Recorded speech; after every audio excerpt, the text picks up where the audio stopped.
My name is Elissa Unton. I am a founder and CEO of ArcVida, and I'm just going to share quickly. We are all about finding your place in the workplace. And as you all know, 73% of US employees are caregivers. So finding your place is about figuring out your life. ArcVida guides professionals into their next move. That's usually a full-time job. Sometimes that's starting a business or going to graduate school. We have people all over the country, mentors and cohort leaders and clients, some of whom are joining today. Thank you. We do this with weekly accountability in groups, live coaching, daily support, and our innovative process. Today, I'm going to introduce you to someone I think is absolutely fabulous, Anita Gardyne from ONeva. Then we're going to drop right into it. Like, you're here to learn, we're here to share wisdom and strategy and tactics that you need to make it and to thrive, not just to make it. So how do you ask for what you need? How do you find the right people? How do you manage the emotions, which I don't think we talk enough about, by the way? And then what does this mean post-COVID? Like, some people are going to school, sometimes there's care, sometimes there isn't. And then we're close with a discussion about creating a caring company. And so we're starting first with the personal, then we're dropping into kind of, okay, what is work life? And then really talking about, as leaders or as employees, what does it mean to have a caring company? So that is what we're going to do today. I want to tell you about Anita. Anita is a serial entrepreneur. She's got an MBA from the University of California, Berkeley, 1988, and a certificate from Dartmouth Tech School of Business, Scaling Your Minority Business, in 2017.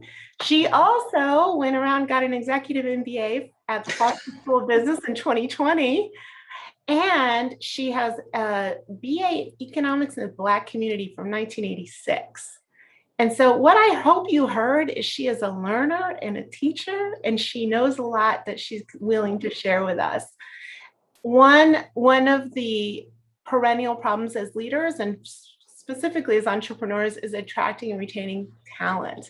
And so Anita's founded this company. The ONeva platform is a solution that provides zero to low cost, easy to use voluntary benefit for employees to focus on get their caregiving in order so that they can work, increase productivity, and stay in their jobs, be happier and more satisfied with their jobs because home is handled.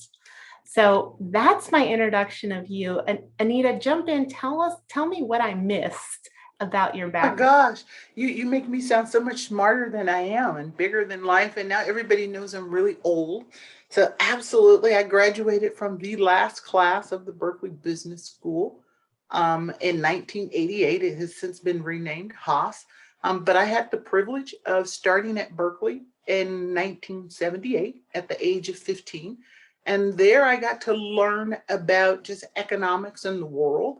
And over time, through my studies in economics, I saw women just lower salaries, not seeing us in those top spots. Even when I was younger in school, I could see it. And certainly when I graduated, I joined AT&T's executive training program. I went on to have a great executive career at companies like Levi's and Quantum, now Seagate. But at the end of the day, as a woman, with a husband and a home and pets and children and aging parents, just all that stuff kind of, I'm not going to say it fell on me because for me, it was always there. You're always working and you're always as a working mom, right? I can only share my perspective as a working mom, a working daughter, a working sister, a working aunt. Boy, doing those things, going to school, going to work, even at that age, I was in a caring role. We just didn't talk about it in those days. And I have a niece. My first niece was born when I was 11 years old. She was autistic in 1973. Now she's 47. And we have 3 in our family who have autism. So we've seen and grown as a family with what it's like now to care for 3 autistic adults in their mid to late 40s, as an example. So you can hear, even as a child or a younger person, teenager in school and college, I had caring responsibilities. I had other obligations.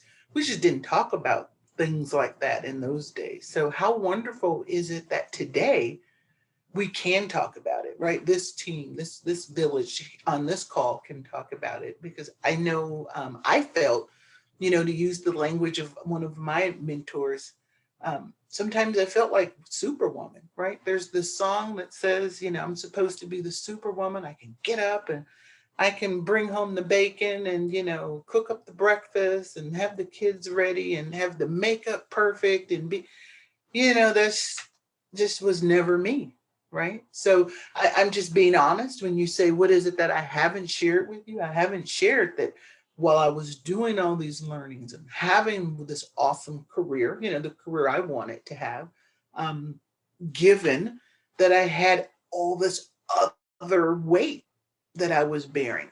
And for me, and like so many women, especially with COVID, have left the workforce. I left the workforce to stay home and be with my kid. He was 8, he was in school. I worked really far away, and we have a lot of traffic here in Silicon Valley. Yeah. So I just want to jump in here. You're talking about great themes here. We didn't talk about it. Like in 2021, the very best thing that's happened post-COVID is everybody's talking about it. You're in my living room, y'all. Right. And so that's beautiful. I think the other thing you're calling out of, you always had caregiving responsibilities in your family, whether that's child or adult, and you chose this. This is powerful. Employees do choose to be caregivers, and it's from a young age. I think there's ageism inherent in assuming that only mid-career people or older people have caregiving responsibilities. Absolutely. And I think the other thing you're calling out too is that, and y'all, oh, by the way, and Annette, will you drop in those links to connect with Anita and I on LinkedIn? Go look at Anita's LinkedIn. She's had an impressive career. And you stopped. Your son was 8 and you were like, time out, I can't.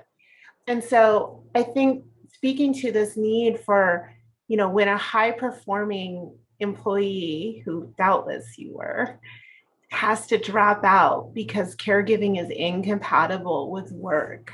Like, what does that feel like? What does that mean? So calling out those things, those themes, and I guess I want to apologize for not including more of that in your bio when I gave you the introduction.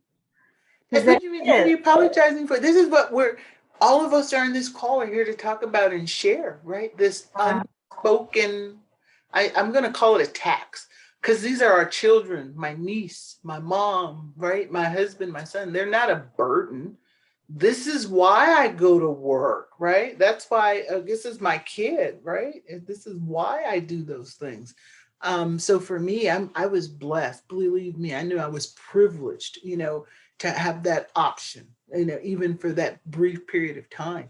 But I'll tell you this, what I also felt when I did work in corporate America, we did not talk about it. When I talk about joining the AT&T executive training program, there were 9 men and me, and I was the only person of color. They did not have to worry about care, house cleaning, and other responsibilities that sometimes women have. And in this moment, I'm going to pause and say there are a ton of men in the same role. Absolutely. And that's actually really key. I think sexism has played a big role for men in not being able to talk about their caregiving responsibilities even more so. I worked for a string, and I have worked for wonderful people, wonderful men, many of whom had stay-at-home wives while I was doing this crazy juggle.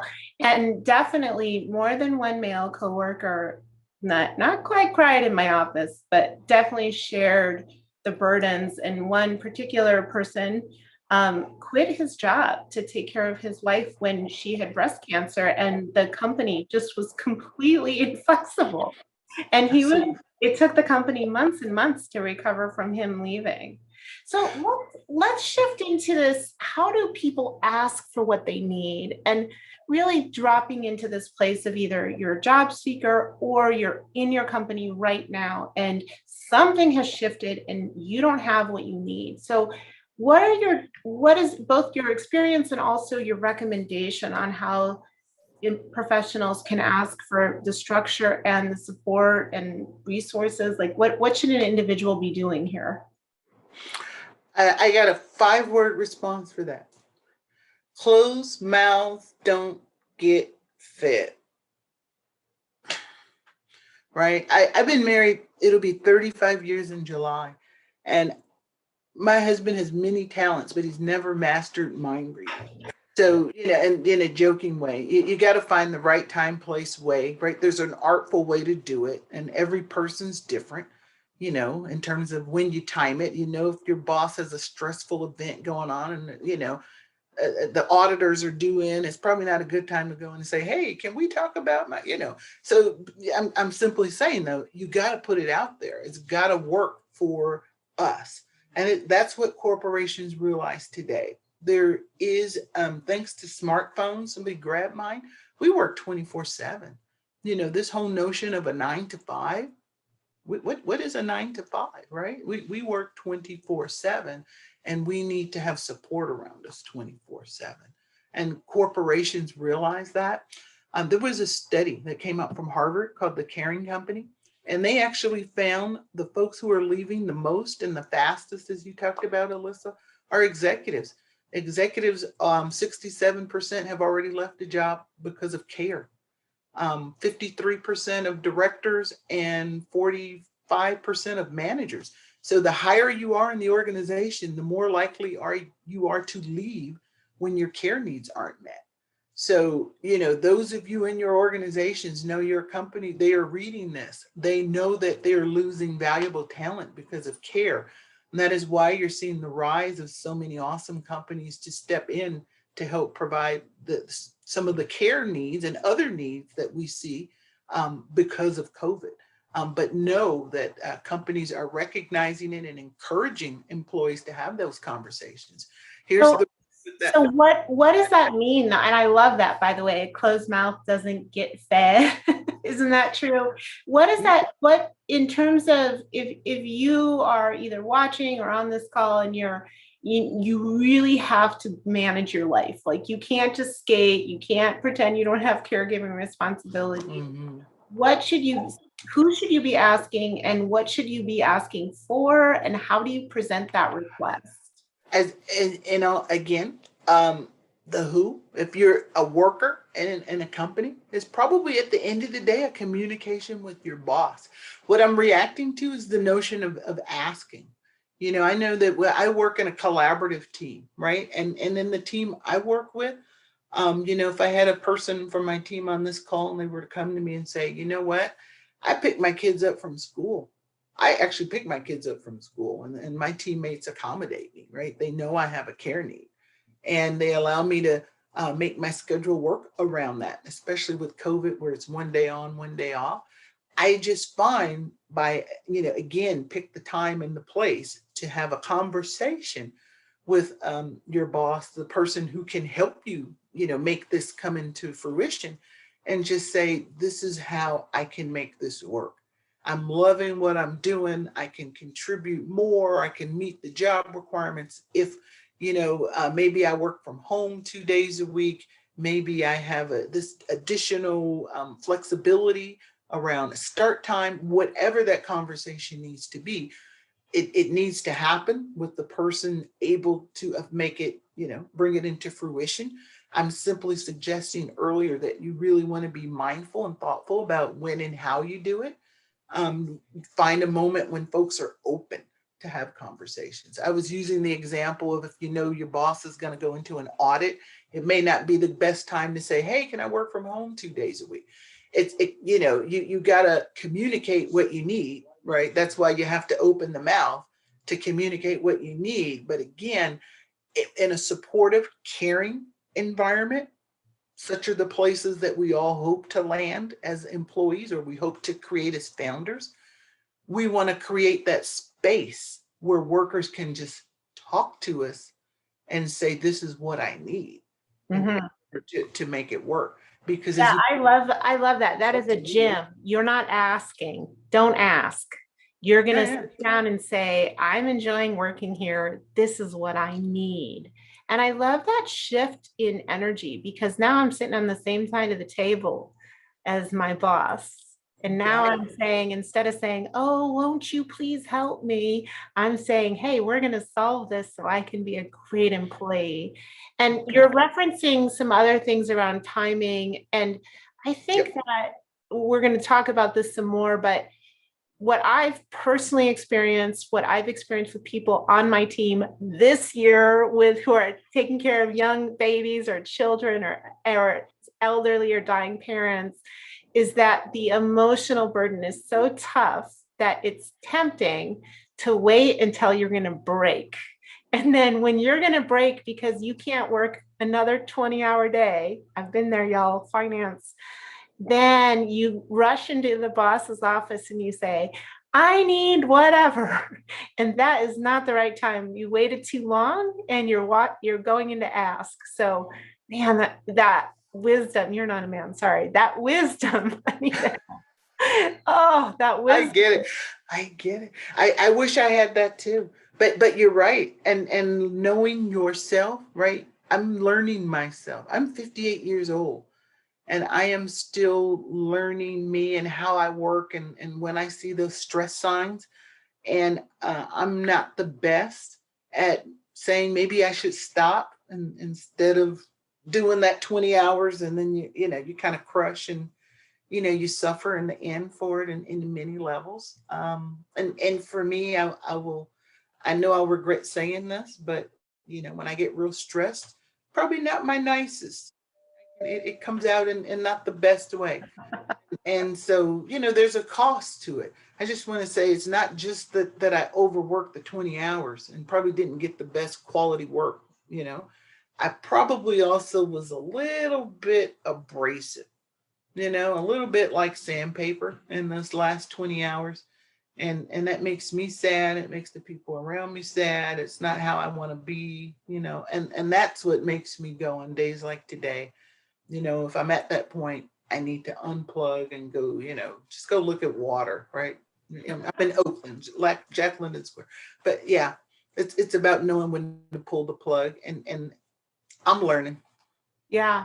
Well, I always recommend this book. If you're around me at all, you've probably given the recommendation for The Power of Full Engagement. I was just looking to see, sometimes I show it off, which I don't have here, but Annette, will you drop that in the chat?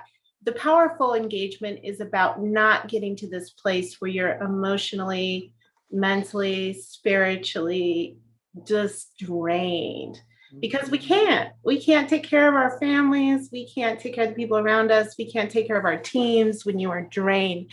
And especially as professionals and definitely as a leader, like, you can't manage your time. You can't. There's only so much time you can manage. So, man, that's powerful. And knowing yourself, I mean, what doesn't start with self-awareness, Anita? It's a learned trait. I got two kids. I had the first one at 29, the second one at 41, right? So I had a big drought there. So you can really imagine why I went, I'm going to go home and enjoy this kid. I might not get another one, right? And then I got to have a second, but I just share that with you to say, sometimes I lose sight of what's important. I'll say in the past tense. Sometimes I used to lose sight, more of what was really important and to me, right? In my day. And you can hear it. Cal at a young age, MBA at a young age, great, program. But at the end of the day, for me, I love being a mother. You said this is the best job in the world. And for me, that's the job that I absolutely adore: mother, wife, daughter, aunt, all those things.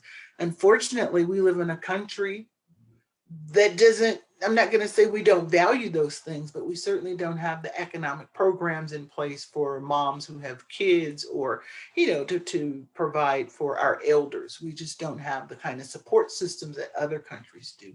And that just makes us more creative and makes us come back to our village. So that's how we found each other, and we'll grow from here. Yeah. So But that's from that, I think that's a nice segue into this next how-to. So strategy, tactics, wisdom, how do you recommend that working professionals find the right caregivers? well, I want to make sure I give a great answer that's not a salesy answer. A great caregiver for me starts with having the skills to do the job, right? If you're going to be with my kid, you got to have first aid and CPR. I mean, that's right. Accidents, that's just normal things. First aid, CPR, and that background check. So I just start with the qualifications, right? You don't lose sight of that. It's awesome to say, gee, I met this person and they seem really nice, and they said lots of great things. But you really want to verify those things, right? You really want to make sure that all those things are true. And that's why something like a first aid certificate, anybody will have one, they can print it, right? If they're with your kid, or that CPR, they can print it. You can do it for like $20 online, but you probably want to just have that piece of paper just so you feel good about it as a mom. And that's just the hardcore part, right? Do they have the background check, so I know they're not gonna they're safe to be around. The other things, really are the connection points, right? They're gonna be somebody I can connect with. They're gonna share my values. If you are a family of vegetarians, you probably don't want a caregiver who brings a meatball sandwich every day. I mean, at some point you're gonna have some set of shared values. We find, depending on if you're an elder, for example, elders, especially those not born in this country, new immigrants, for example, love to have caregivers who also speak their language, their native language, who can cook dishes that from their native land, for example. So when you talk about how do you match that caregiver, it's really a function of what does that individual care recipient need? What's really going to excite them? Do they want somebody who's outgoing and bubbly like you, or somebody who's more subdued and calm? So it really is going to vary person to person around what that particular fit is.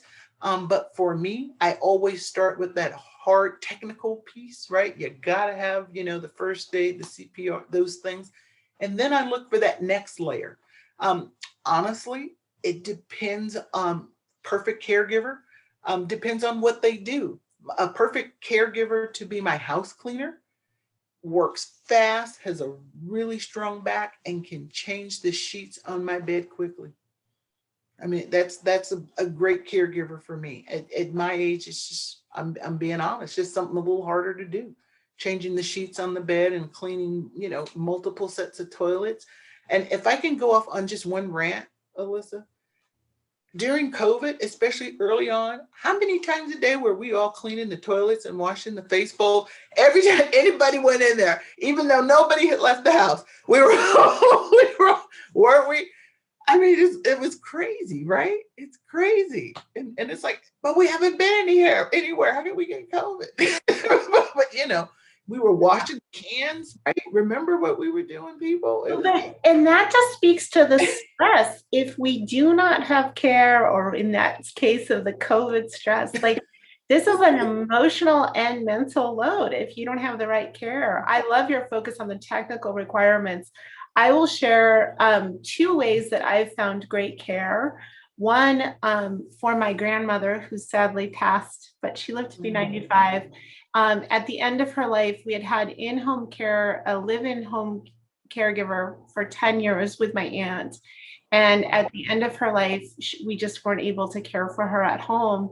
And we found in Santa Barbara, and I'm sure there's many agencies like this, or I'm sure ONeva does this also, we found like a concierge service that could help us identify resources, specifically assisted living homes for her. And we ended up finding just a small 3-bedroom or 5-bedroom family home that was professionally run with round the clock nursing, and just beautiful environment, but not really something you could find in the yellow pages. So looking for that third party service. I know ONeva does this.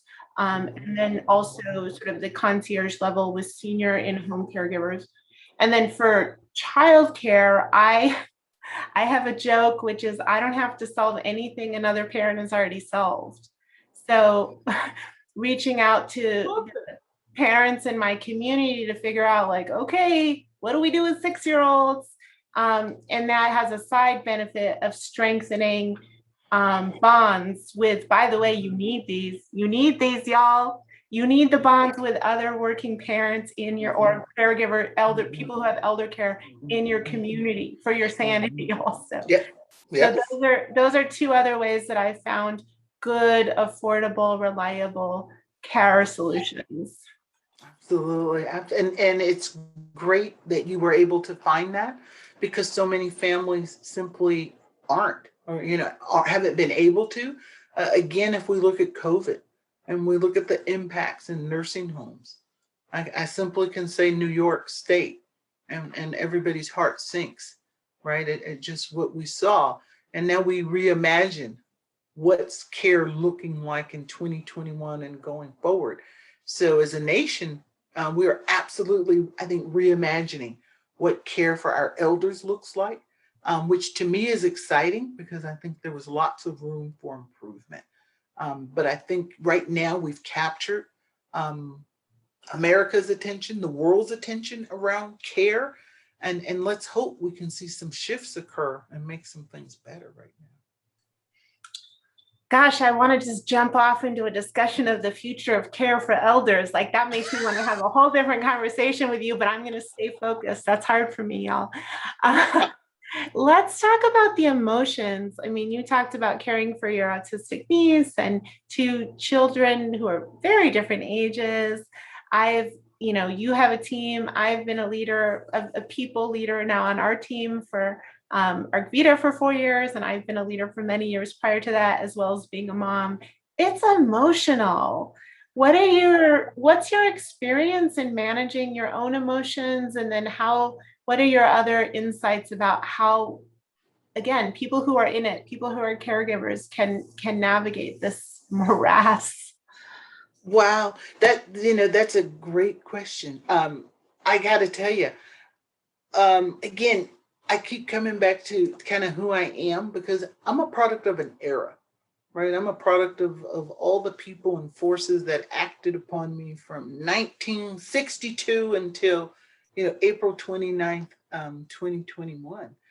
And for me, that adapting into a corporate environment, right? I'll speak first from a corporate perspective.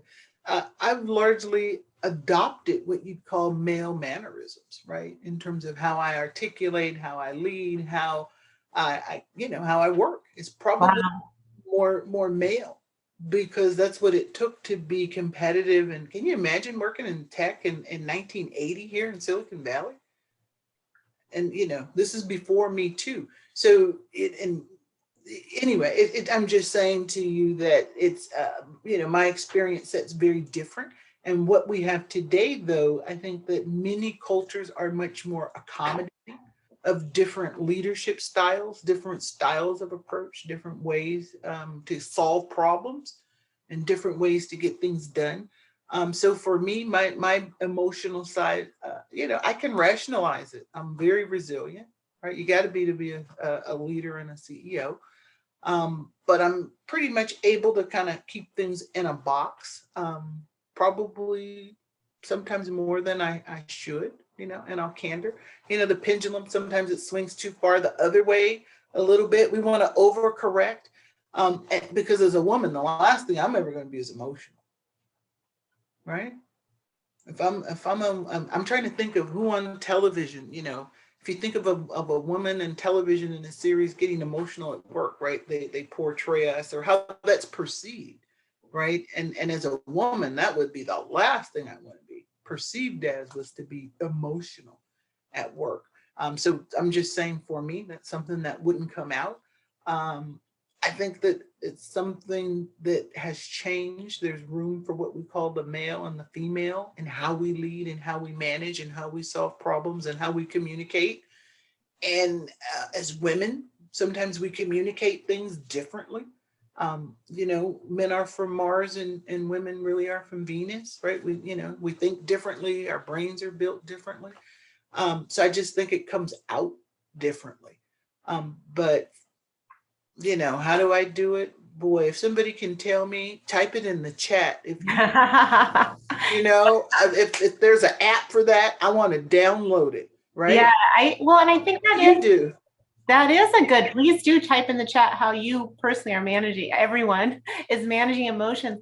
I hear you on compartmentalizing. I think the bad old days of working in very command and control hierarchical organizations where you really, didn't matter if you had emotions and you certainly weren't supposed to share them at work.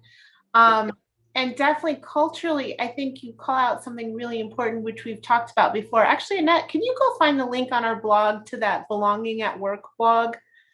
We did a marvelous event with Raj Kumar and Yogi, who I just admire so much, called Belonging at Work. And this idea that finding a culture where you can belong is a starting point.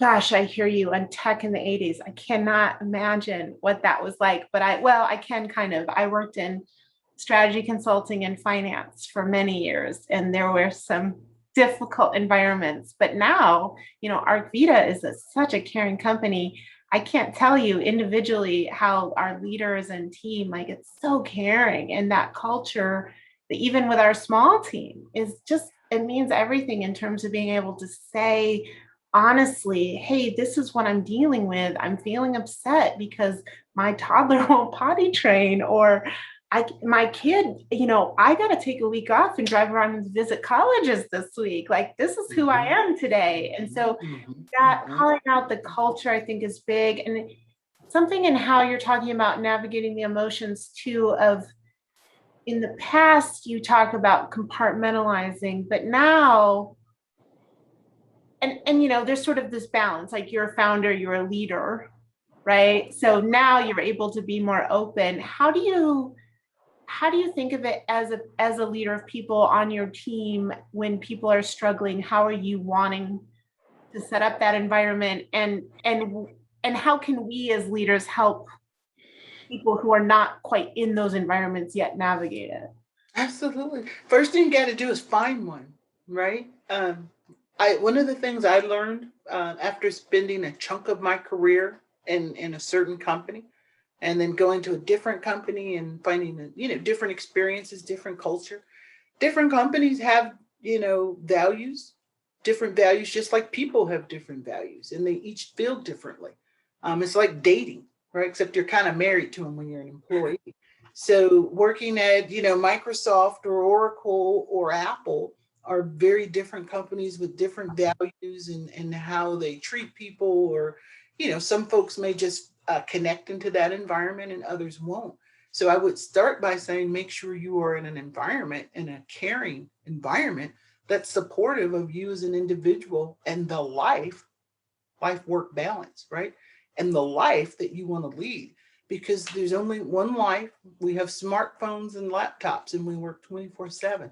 So the notion of you only have me from 9 to 5 and then I'm no longer available, that's not the relationship that exists between employer and employee for many of us anymore, right? If you work at the gas station and you pump gas, you still are there 9 to 5. But a lot of us in the professional class, what I'll call the laptop class, we have the ability, to do things differently.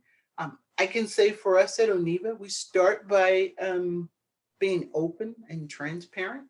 I'm very fortunate to say the folks on the team who work in the company, most of them I've known professionally for years as well. And so I've gotten to see them in their environment. And we were attracted, kind of like that movie I, Robot with Will Smith. They had all the robots and they were going, why are the robots, that aren't used in the train, in the empty train car, huddled together, right? They just huddled together. We just naturally found ourselves together even before we came together in this company called ONeva, because we all cared about each other. We cared about our coworkers. We cared about wanting to make the world a better place. I mean, we all knew we needed to work. We needed to make money, but we wanted to do things where we could have fun and make the world a better place and help a lot of people.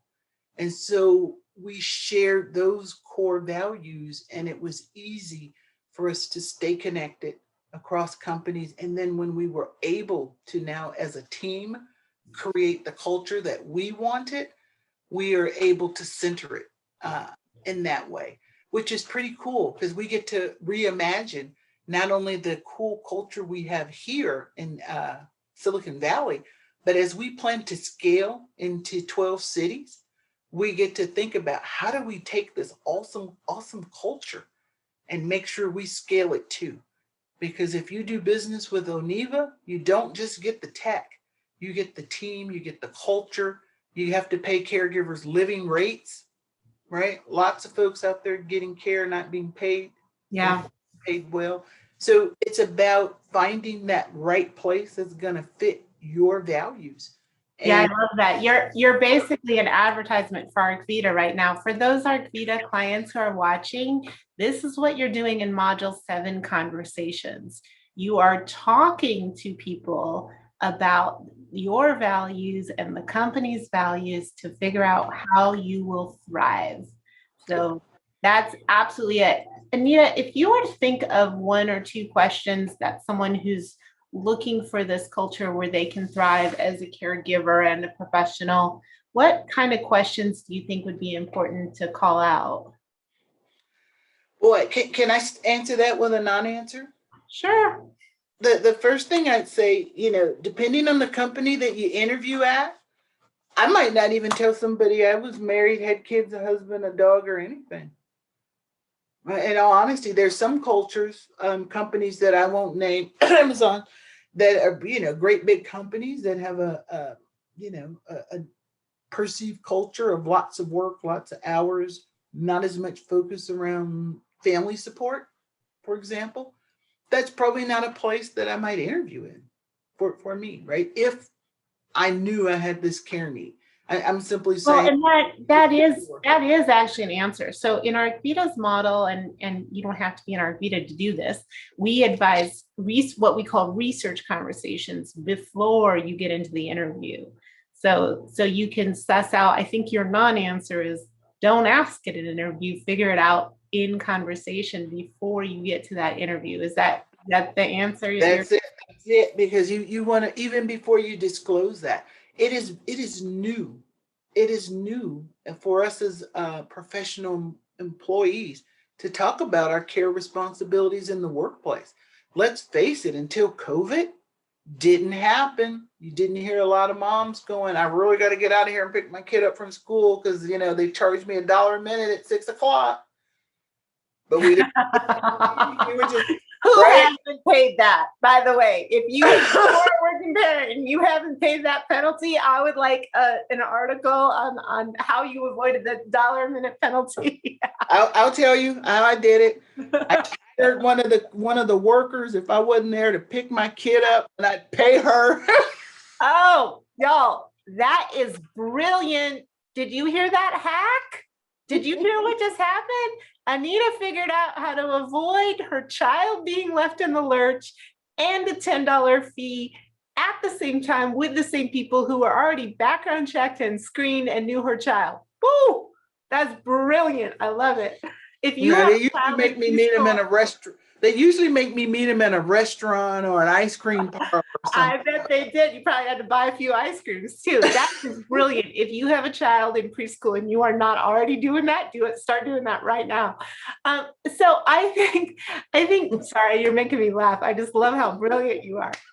As a leader, I want to give each of you some other tips, specifically as it relates to summer and helping it make easy for your manager. Summer's coming. It's April. If you're a parent or a caregiver, you are thinking about family vacations, summer camps, swim lessons, like whatever. Figure it out, make your own schedule, and then to the extent you can, let your manager, your boss, your team know when you're going. If your working team does not already have a culture of sharing vacation time on a calendar, go ahead and start that. Hey, this is when we're going to be out. This is how we're going to cross train and backfill so nobody's left in the lurch. This is how you take vacations and not lose your mind. This is also how you build trust with your leaders and managers. If your leader and manager knows when you're gone, oh, well, Alyssa's always going to tell me, so I don't have to worry if she's going to be dropping on me last minute or be mad that she can't take a vacation that she didn't tell me about. So that's number one. Number two is that expect everybody else to take vacations in the summer too. So your caregivers are also going to take vacations and figuring out like, oh, what's my backup plan? And one of the things I learned, and I will not tell you how I learned it because it was the hard way, was the best backup I ever had was when I trained my caregivers to back each other up. So that took me out of the equation, and they backed each other up and they loved it because they could take time off. It was also why I switched from one full-time nanny to two part-time nannies. You're so sharp. You got it.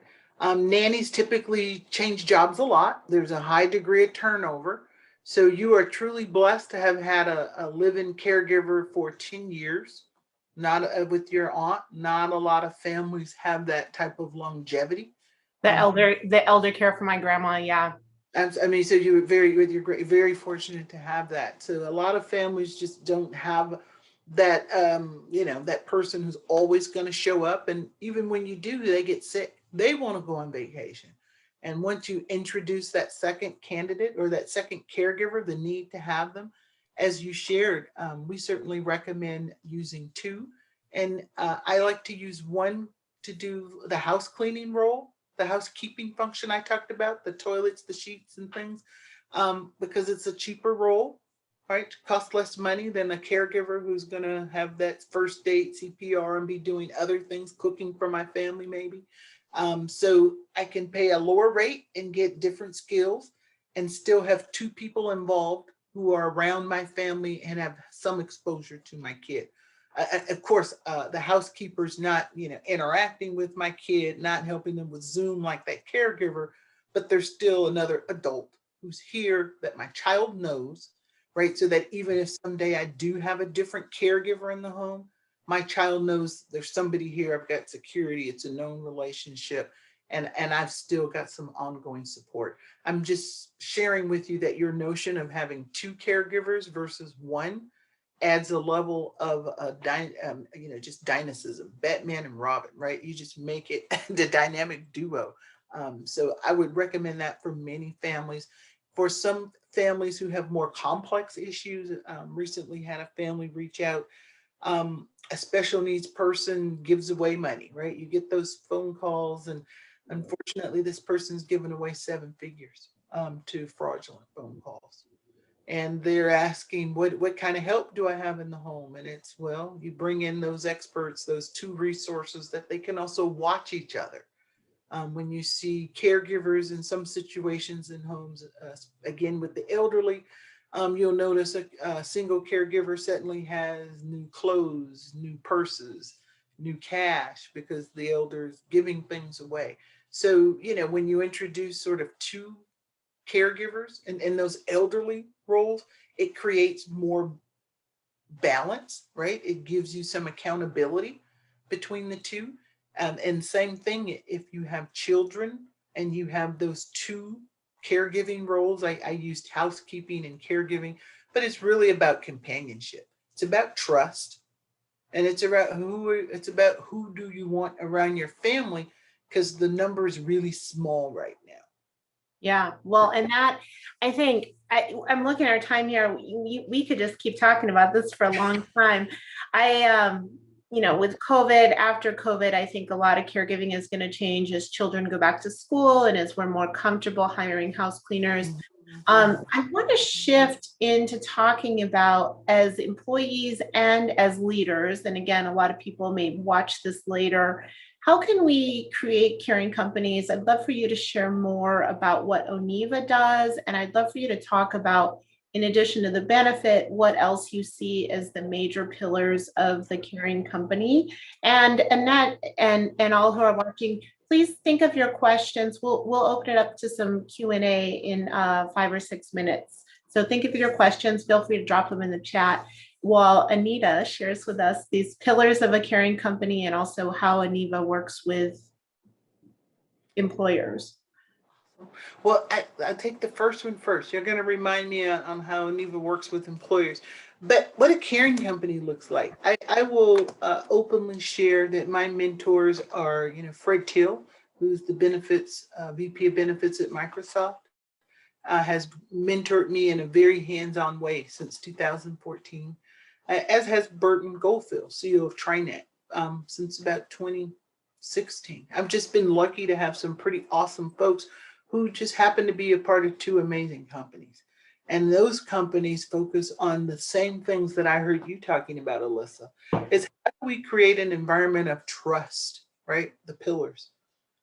An environment of trust and open communication, and one in which there's a growth mindset, right? And openness to focusing on the whole life, recognizing that each of us is more than just our job.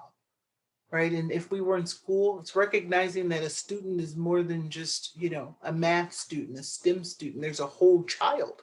We're a whole employee with a whole life. So those pillars acknowledge that whole life. And that requires trust, communication, support. What does that support look like? Flexible hours, because you need to drive that kid to school, or you're like Noelle's mom and me. Noelle, that was probably me and your mom in the lane I would call late for daycare. just get out of my lane. I'm late for daycare. So there are different tools that companies can do. In my day, back in, when I started at AT&T in 1980, I was 17 in the engineering department. I did not have children. But I can tell you, they did not even have what most companies have today called backup care. And that's called, a 1 in 3 shot. You make a phone call to a number. Somebody who you've never met could possibly show up at your door to watch your kid, maybe. That's what most companies I gotta tell you, that backup care seems like a good benefit, but as a parent, I could never wrap my head around it. I'm bringing a stranger into my home because my child is sick today. Like, I couldn't get there. And you usually don't get to choose them. It's kind of like, okay, right? And anyway, we're back to those technical things. Well, how do I know they meet those technical standards? Because I'm here to tell you most don't, right? That's the problem with the care market. Most don't, and they just don't tell you. But I think that you gathered that, right? There are awesome things that companies can do to create flexibility for us as workers about hours and working from home and providing us with tools. I mean, now we've proven it again with COVID, with Zoom, with Microsoft Teams, whatever that product is, we've proven that we're able to work flexibly in a way that we hadn't in the past. So there are some companies, even before COVID, I think, that had designed themselves or were structuring themselves around those pillars. And again, those are companies that tend to be forward focused, with that focus on the whole employee, recognizing we have one life. So that's what my advice would be. That's a caring company. Again, that Harvard study that you kindly shared the link for describes in great detail. And there are really companies out there that fit those requirements that I mentioned. Microsoft and Trinet is just two awesome firms whose culture we share and whose values that we share. And so for us at ONeva, what we do is, as an employee benefit, we have the world's only regulated care platform. What that means is we actually know the identities of who's on our site and in your home. If you use another platform, and it may even have care in its name, they have no idea who the identity is of the person they're sending into your home. So one of our differentiating attributes is we look for a government issue ID of every person, and we have them do a fingerprint-based FBI background check so that we can know with certainty who they are and that they haven't violated a number of specific crimes, so that they can be in the home.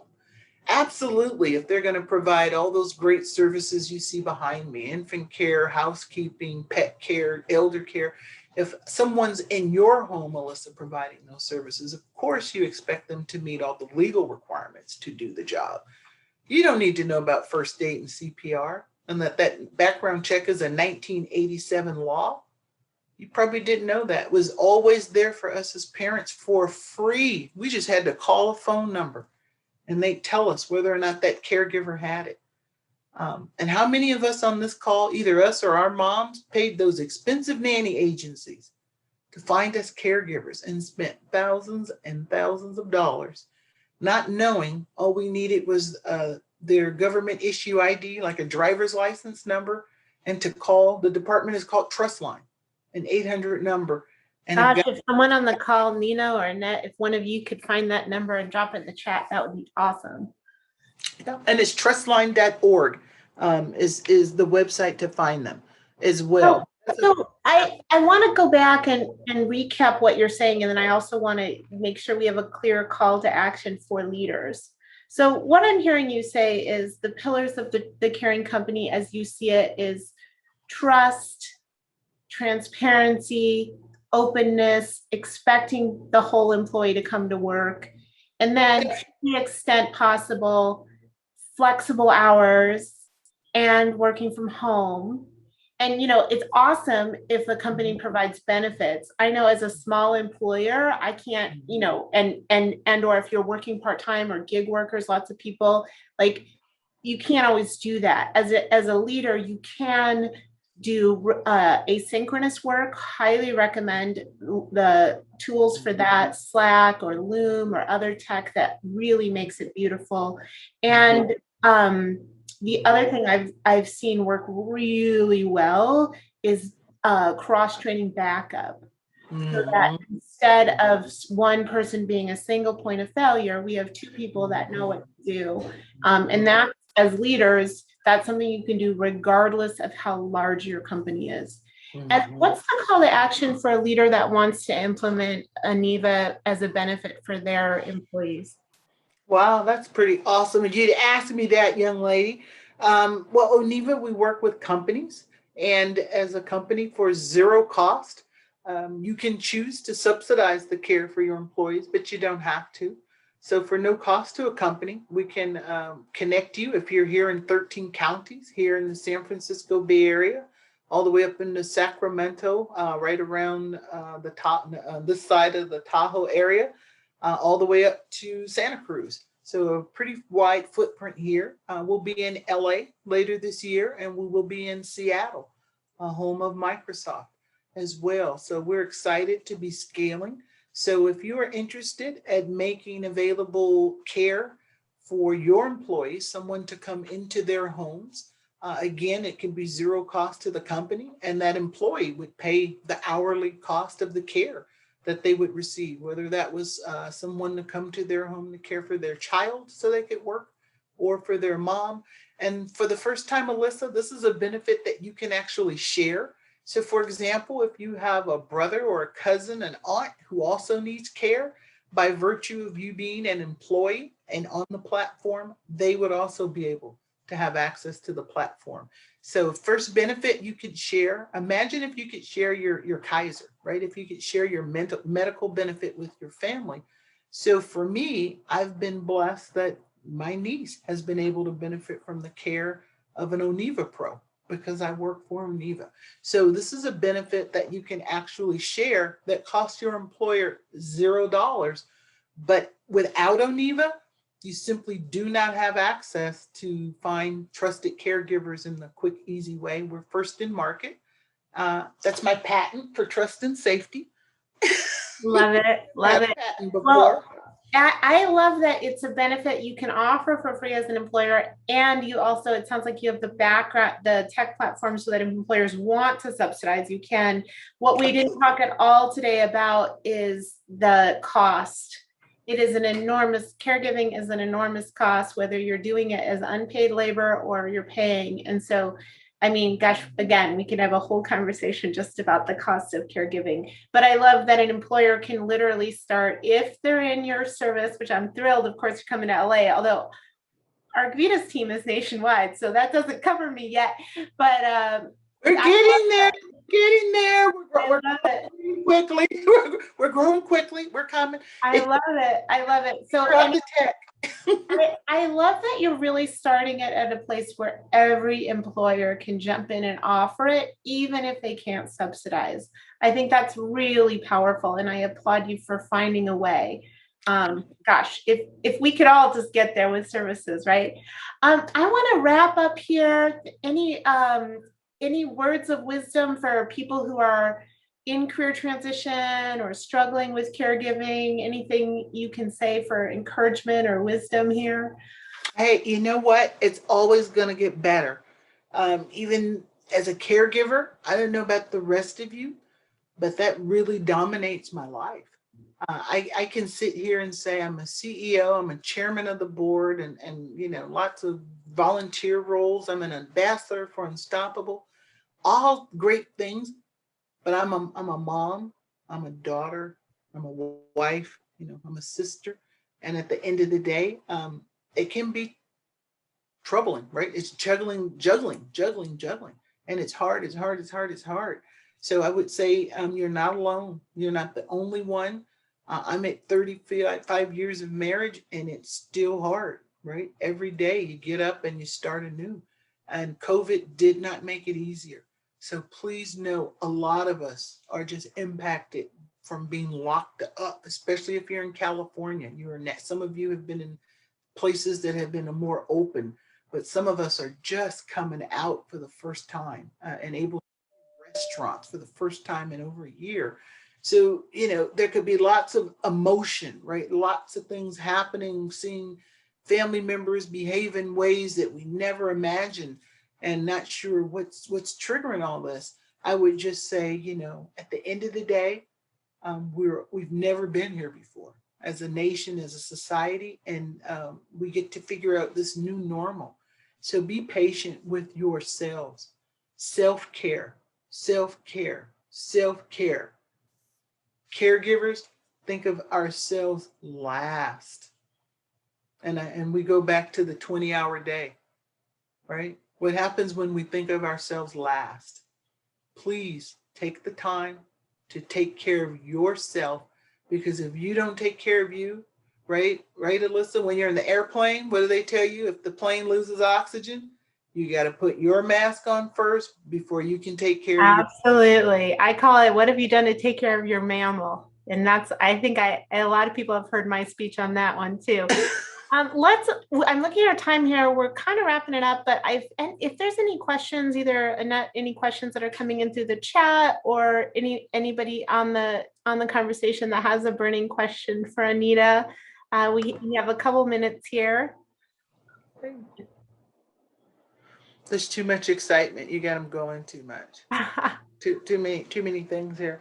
Well, they can always find me. I'm Anita at ONeva.com as well. I hope that there are some of you here in the Bay Area who are excited to get your care needs met. I will tell you, we talked about, the kid care and the elder care.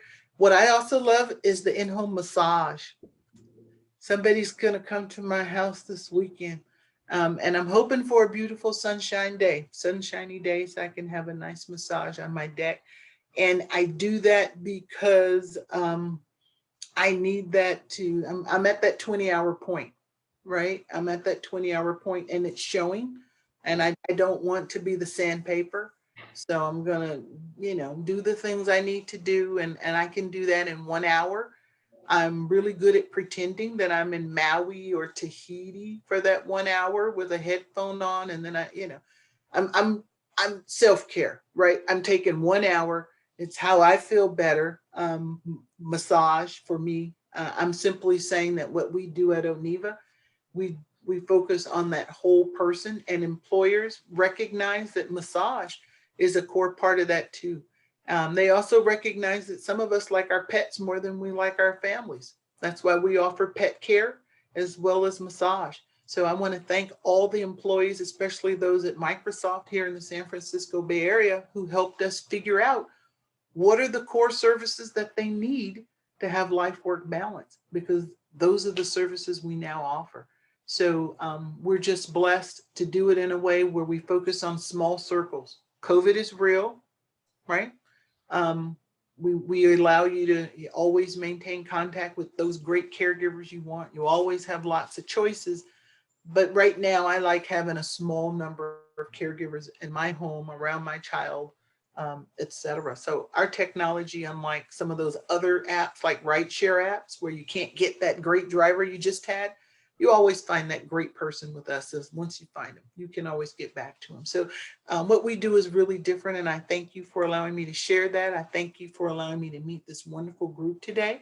And I hope that we get to work more together, Elissa, to bring more value to working professionals who do care and so much more. I would love that. Thank you so much today. I dropped in the chat for any of you who are in career transition and feeling stuck.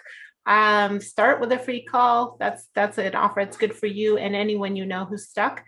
Anita, I can think of 8 different ways we can work together. I love your mission. I love, I just really appreciate you coming and sharing your wisdom with us. The message of you are not alone to caregivers, especially if you are feeling alone, sitting at home, working at home, juggling whatever care you're juggling. Gosh, that is so true. You are not alone. And it's a positive message.